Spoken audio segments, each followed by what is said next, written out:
Welcome back, everyone. Today I'm going to be breaking down my top 15 albums of 2023. This is a completely subjective list. I think music, out of all the art forms, is the hardest to do an objective rankings for, if that's even possible. But I know there's going to be a ton of albums that I'm not going to talk about today that were probably on your list. So let me know in the comments what was your top 10, top 15 albums of the year. And yeah, I'm not going to do any honorable mentions today just because this list honestly could be 50 albums long. I listened to a lot of new music this year, but I want to talk a little bit about each album, so I'm only going to do 15. With that all out of the way, let's get into number 15. I have BB Angel by Tinashe. This is her 6th album now, and yeah, it's a lot of fun. It's glittery, poppy, great vibes. I would throw this on at the club or at a party or something like that. It's a fun dance album. It's not quite an album, though. It's only 7 tracks, so I feel like it's a little bit more of an EP. That's the only reason why it's so low on my list. My favorite song off of it is Talk to Me Nice. At 14, I have Burning Desire by Mike. Mike is a rapper that's been on my radar for quite a while now. This is his 10th album, and I honestly think it's his best album. I think Mike really pulled everything together on this one, and it's his cleanest, best-sounding album I've heard him release yet. So I'm excited to see where he goes from here. My favorite song is Please Don't Cut My Wings, featuring Earl Sweatshirt. Earl Sweatshirt and Mike team up a lot. They have a very similar sound. Great chemistry together, and I'm a big fan of Earl Sweatshirt, so that was obviously going to be my favorite track. At 13, I have Ugly by Slow Tie. Slow Tie is a UK artist. This is his 3rd album now. All of them have been awesome. Slow Tie is pretty unique. He blends like really, really dark, introspective lyrics with equally as dark humor, and it's very interesting, his style and his cadence. I love Slow Tie. He's a lot of fun. My favorite songs off of this one are Feel Good, Yum, and Selfish, but the whole album goes hard, like front to back. At 12, I have Bad News by Blue and Real Badman. Real Badman's just one of the greatest producers in hip-hop right now, and Blue, for those of you who don't know, which might be a fair amount of you, is one of the greatest lyricists of all time in hip-hop. I would put him up there with J. Cole, Lupe Fiasco, Kendrick Lamar. He's in that echelon when it comes to his pen game. And he's like 40 years old now. This is his 19th album, so he's been doing this a long time. If you haven't heard of Blue, go check him out. Below the Heavens is one of my favorite hip-hop albums ever. So go check him out if you've never heard of him. My favorite song is Aladdin off this album. It goes so hard. At 11, I have Struggler by Genesis Owusu. This guy popped up on my radar a couple years ago with his first album, Smiling with No Teeth, which was one of my favorite albums of that year. And this second album, his follow-up, Struggler, is, I think it's a step up. It's more consistent with the concept. There's this roach theme that goes all throughout the album. And, yeah, it's just an amazing album to listen to. So many of the tracks are on so many of my playlists because I keep replaying this album. Stay Blessed, Roach, and Old Man are probably my favorite songs. At 10, getting into the top 10, I have an artist that's younger than me, so that's making me feel a bit old. But yeah, a 22-year-old UK artist. This is her 2nd album. It's Pink Pantheress's Heaven Knows. This album is ethereal. It's very open and spacey and just beautiful to listen to. I really, really enjoyed listening to this album. My favorite tracks are Mosquito and Ophelia, but I loved the whole album. At number 9, I have Desire, I Want to Turn Into You by Caroline Polachek. This is her 2nd solo album.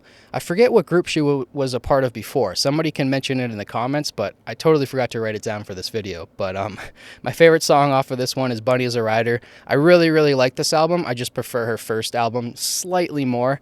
But yeah. Big fan of Caroline Polachek. Can't wait to see what she does next.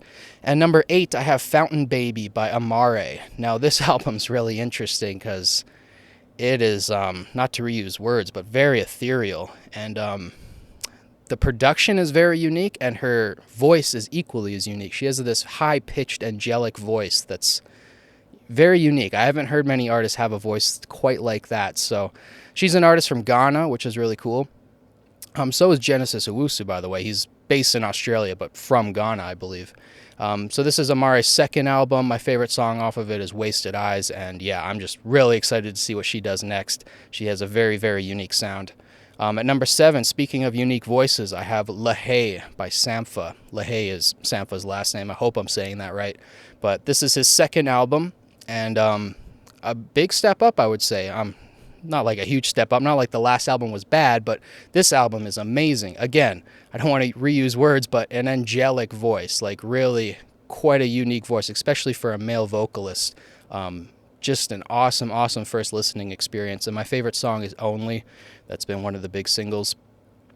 At number 6, there's an album that I should have a bit higher, honestly. It's Did You Know There Is a Tunnel at Under Ocean Boulevard by Lana Del Rey. Now, I am a huge, huge Lana Del Rey fan. Over the past 10 years, I've been listening to everything she puts out. This is her 9th album now, and I think it's her best, honestly. The lyricism is at its best on this album. She really found her voice when it comes to telling stories and her penmanship. It's a beautiful album, really, like front to back. I honestly am a little bit mad I put it so low on my list, but my favorite song is Kintsugi, and yeah, I'm just a big, big Lana Del Rey fan. I don't know what it is about her. Something about her voice is just so attractive to me. I don't know what it is, but yeah. Big fan of Lana. I have her at number 6. At number 5, taking a turn in the complete opposite direction, I have 93696 by Liturgy. This album really doesn't fit in with the rest of the picks on my list, but I was blown away when I first heard it. This is a New York band, Liturgy, and this is their 6th album. All of their albums I've loved so far, and if I had to describe their sound, it's like symphonic chaos. It's like if Mozart was conducting a big metal orchestra. It's angelic, but it's also demonic. It's beautiful and ugly, and I love a band that can combine those two things and make it sound good. It's a very unique album, and my favorite song off of it was Halogen 2. At number 4, we have an artist that I found just this year from this album. So I love finding new artists, and it's Dixon McKinley's beloved Paradise Jazz. There's a question mark on the jazz there. Yeah, this is a 28-year-old Maryland artist. This is his 4th album now. And yeah, this album is awesome. It's like soul and punk and hip-hop all fused together. It's a lot of fun. My favorite song is Run, Run, Run, but the whole album is just feel-good vibes. That's the best way I can put it. Now, getting into my top 3, this is really where we kind of narrow in on my personal music taste. These are the albums that I replayed the most for sure.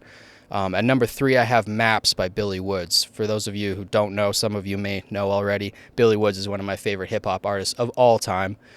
He's one of the best underground hip-hop artists ever. I think that's like undisputable at this point. This is his 16th album. And all of his albums have been amazing to me. My favorite songs off of this one, though, are Baby Steps, Soft Landing, and Babylon by Bus. But the whole album is just... Billy Woods is a different type of poet, man. Like there's lyricists that can, hit you with a really fast flow and put a whole bunch of little jokes in there, like Eminem and Lil Wayne. But then there's lyricists that are like poets, like Kendrick Lamar or Ka or Billy Woods that can... You could take the lyrics out and they're beautiful on their own. They're just a different level of poetry, and I think Billy Woods is in that echelon. He's a very, very special rapper. And at number 2, I have Billy Woods again, but teaming up with Elucid in their duo Arm & Hammer for their 7th album now, We Buy Diabetic Test Strips. And yeah, Arm & Hammer, every album they've put out has been just pure heat. I really love this duo. It's one of the best duos in hip-hop history. My favorite song off of this one is I Keep a Mirror in My Pocket, and what I will say about this album is it's a deep cut. It takes chances, it's experimental in its instrumentation and in the lyricism too. It goes all over the place. So some of the other hip-hop albums on this list I would recommend to all hip-hop listeners. This one is a little bit more challenging. It took me a couple of listens through to really understand it, but holy is it a masterpiece. Yeah. Big fan of this album. And at number 1, the only album that I thought was more boundary pushing that really blew me away the first time I heard it. When I first heard this album, I knew for sure it was going to be my number 1, and I knew it was going to be hard to top it, and sure enough, nothing did. It's, of course, Scaring the Hoes by JPEG Mafia and Danny Brown. When I heard these two were teaming up for an album, I thought, this is perfect. Like, this is like a dream scenario. These two have very similar humor, similar rapping styles, I guess, but Danny Brown's just so eccentric. Nobody really raps quite like him. But the combination, like the crazy production of JPEG Mafia mashed with the crazy vocals of Danny Brown. It fits together like peanut butter and jelly. It's perfect, and this album is perfect to me. My favorite songs are Perfect, Fentanyl Tester, Garbage Pail Kids, Lean Beef Patty, and I could probably name every track on this album because, wow, this album is boundary pushing. It blows your speakers out. I was blown away when I first heard it. I could not believe what I was hearing. And yeah, I love this album. It's an album that I'm going to listen to many, many times over. It was my most listened to album this year for sure. And yeah, I'm just very excited that we got this. So yeah, my top album of the year was Scaring the Hose, but let me know in the comments, what was your top album of the year? What was your top 5, top 10, top 15, whatever you want to leave me down there. Let me know what albums I need to check out, because I'm sure I missed plenty of music this year. There's so much music that comes out every year. But yeah, I hope you guys enjoyed that list. Hopefully you guys found some new albums to listen to. And yeah, thank you guys all for watching as always. Don't forget to like and subscribe. It helps boost this channel in the algorithm. And I'll catch you guys in the next one. Peace.